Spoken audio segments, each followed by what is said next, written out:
Hello, I'm John Eldredge, and welcome to the Ransomed Heart audio podcast. For more information on Ransomed Heart Ministries, our resources and events, please visit us online at www.ransomedheart.com. Why don't you start with the story? Okay, just got back last night, John, from vacation. And what is it about vacations for Lori and I that it seems like our biggest relational battles and the threat to our marriage seems most real when we're on vacation? It's just amazing. Yes, here we go. We're at some friend's house and we need to call a taxi to get a ride to the airport. You're in L.A.? In Los Angeles. Yep. Had a pretty good time together. There were other moments, but on this particular moment, I call the taxi, he drives up. It's 1:30. You need to be at the airport at 2. And doesn't speak English. We hop in and off we go. And it's you've heard of Tijuana taxis or third world taxis. Well, we are racing down Pacific Coast Highway. And he is cutting people off.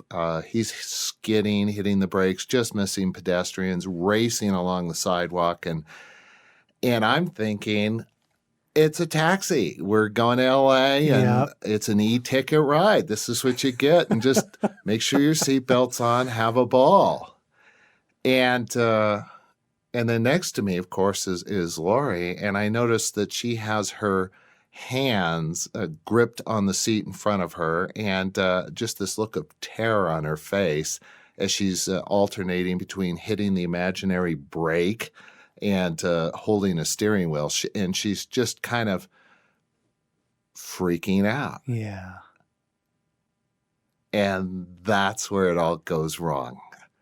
I'm thinking, what's with her? It's a taxi ride. It's an e-ticket. This is what you get. You put your hands up and scream and yell. Right. Then you get to the airport, you're done.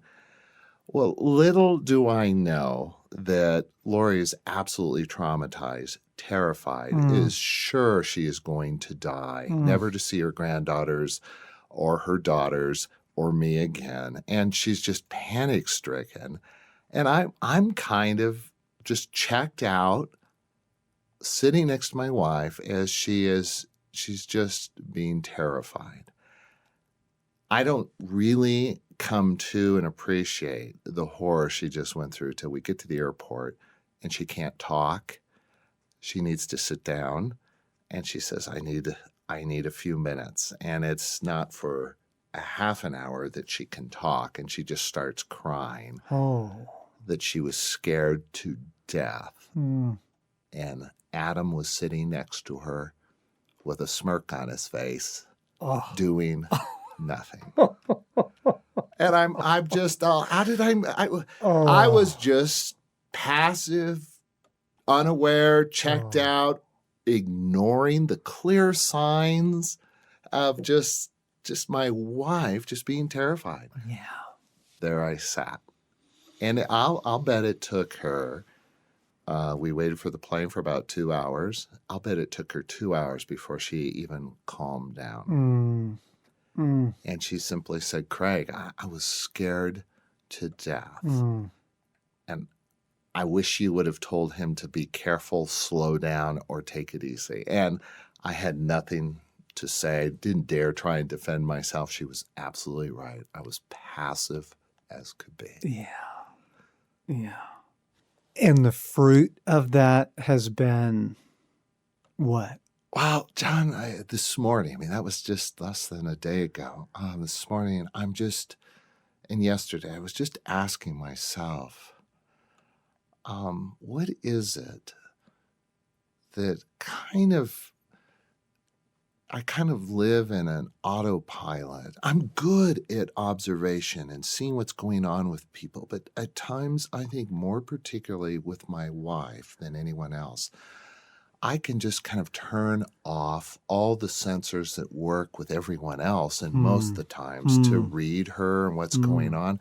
And I wonder, what is that? What is it about perhaps the people I love most, that I just kind of take a pass on being fully alive, engaged with her. Lori and I are fine, talked it through enough that we're functioning again as husband and wife. And but deeper than never take a taxi again, I'm just wondering what was going on in me that just was oblivious to my wife being terrorized. Yeah. And Yeah. and so that's kind of the question I have out there for God. I'm just aware of that. And I wonder how many times I'm totally unaware with you, with others, people I love, that I'm just checked out. Right. Right. Obvious things going on, and I just choose to either ignore or not even be aware of them. Yeah. It would be easy to take this podcast, this conversation in the direction of, what a, SOB Adam is, an Adam in all of us, right? Yes. The passivity, the checked out. But I think there's something more that God's raising in it, and it's that autopilot thing. Mm-hmm. Because I think all of us do that. We just sort of check out relationally. We just kind of cruise through so much of our day, unaware, not alert to how people are doing, our effect on people. That seems to be really common. Yeah. As you're talking, I just wonder, it feels like kind of like a walking with God thing, that at times it feels like walking with God is just something volitionally I have to choose to do and kind of just intentionally. It just doesn't happen. I mean, I think that taxi ride, I'm just unaware of God, life, spirituality. I'm just totally checked out. Yeah. That autopilot thing. And why do we do that? That's a great question. I mean, why do we do that? I'm thinking of the effect, and it feels no different to me, that checking out thing, that autopilot thing, than binging, just eating for the sake of numbing yourself, or television, or, having just a little too much to drink. They all seem to fall in the same category. This one just looks sort of more morally acceptable because you can't attach it to, oh, well, you ate a whole bag of cookies, know? You ate that entire box of chocolate. You watched TV for 4 hours tonight and ignored everyone in the room. Those things are maybe a little more obvious. You got hammered. You had 6 beers. But this numbing thing, I'd rather be numb because it's just easier. That's what I'm identifying with. Yeah. Well, it's just as we're talking right now, I'm just so aware I don't think it's the true me, but I buy the voice that says, very subtle, that just says, hey, how about a little time off? Yes. How about a little time off? I need it. I deserve it. It's that kind of thing. Right. It's just life is so hard or demands so much. You're kidding me. I got to be on now for a taxi ride. I mean, this is the relaxing before the real stress of dealing with United starts. Right. There's something in us that doesn't want to be present all the time. And I believe in Sabbath, and I believe in rest, and I don't think life is all battle, but this is something else. This checking out, this autopilot thing, it feels really connected to our fallen side. It feels really connected, to the passivity of Adam, absolutely. But I think women do it as well. So it's not a particularly male thing. This part of us that just says, I just don't want to deal with it now. I'm just gonna turn down the volume. I'm going to dissociate. I'm just going to look out the window, check out, not be aware or attuned to, in particular, the people around me.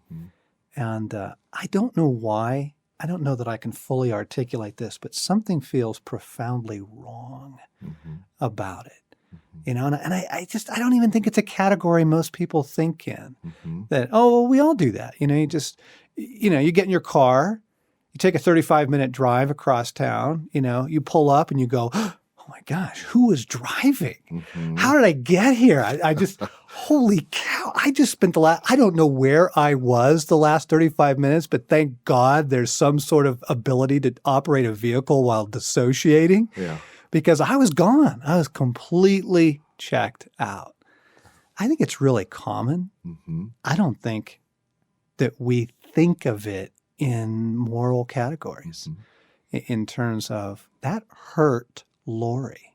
That was costly. You know, it impacted your marriage and someone you love very much. Therefore, you shall know them by their fruits, you know. Right. That episode of checking out was really bad. Yeah. You know, it was wrong. It was not a sign of strength, courage, love, intentionality. Maybe it's just helpful to put the category in front of people to say, you know what? It really isn't this sort of neutral, bland, unimportant, you know, thing that we all just get to do. There's something about being awake and being present that's very important to being human being and to walking with God and loving others. Yeah.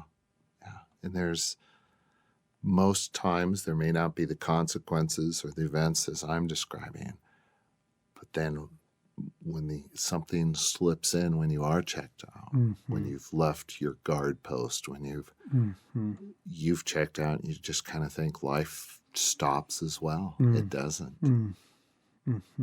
Yeah.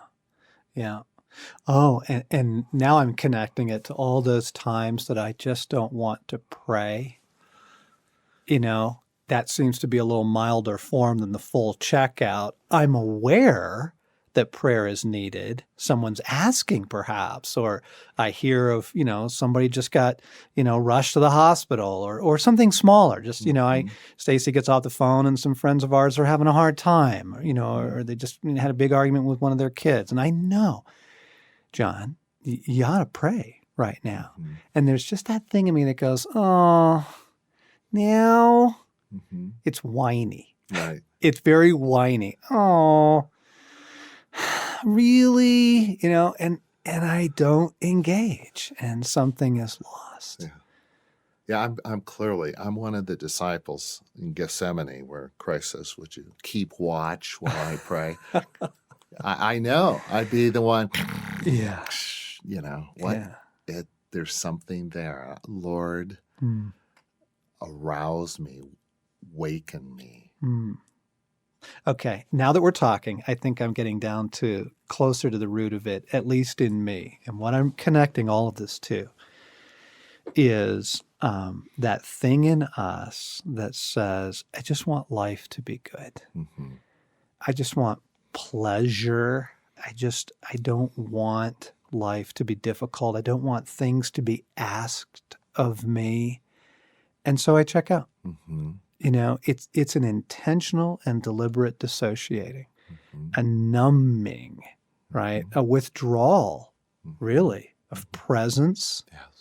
And I know that what's underneath all that is that that quality. It's maybe even a demand in me that says, I just want life to be easy. Don't make life hard. Yeah, that's true. That's it. And that feels like something that actually needs repenting of. I mean, there's just something, as a man, you know I'm designed to engage. I know that to live well as a man is to be intentional, you know? and aggressive against passivity. And so this feels deeply connected to something that's really going to undermine my marriage, my relationships, my spiritual life, something to be rejected, catch myself when I'm doing it, and just say, no, it's ugly, it's wrong, I don't want to do that. I'll tell you what's really interesting also as we're unpacking this whole checking out thing. I remember reading something in one of Neil Anderson's books where he's kind of describing spiritual warfare. I think it was The Bondage Breaker, and he's warning about don't open doors to the enemy. There's certain things you can do, and obviously things like bitterness, that really lets the enemy in, and then he just has a field day with that. Holding on to things, there's sort of the obvious ones, fits of rage or, that sort of thing. But actually what he was pointing out was dissociation. And even like a fantasy life. Right. And I don't mean sexual fantasy. I just mean checking out. There's something about numbing ourselves through checking out that's really spiritually dangerous, and it kind of gives the enemy permission to, just come in and sucker punch us, right? Yes. You drop your guard. You just, boom, come in and get hammered. Or you miss a key moment, like with Lori, that someone else needs you, you know? So either you get hit or they get hit. And I'm just recalling now, wow, that's right, that it's even a spiritual category as well as sort of a human, I think, moral category. It's dangerous to check out. It's dangerous to drop your guard. Lord, deliver us. Thanks for listening to this week's podcast. We hope you loved it. We love getting your feedback as well. If you're enjoying these podcasts and would like to leave us a comment, please visit the iTunes store and do so. And by the way, all of our audio resources are now available for purchase through the iTunes store. You can find our resources and our other podcasts by searching for either Ransomed Heart or John Eldredge on the iTunes store.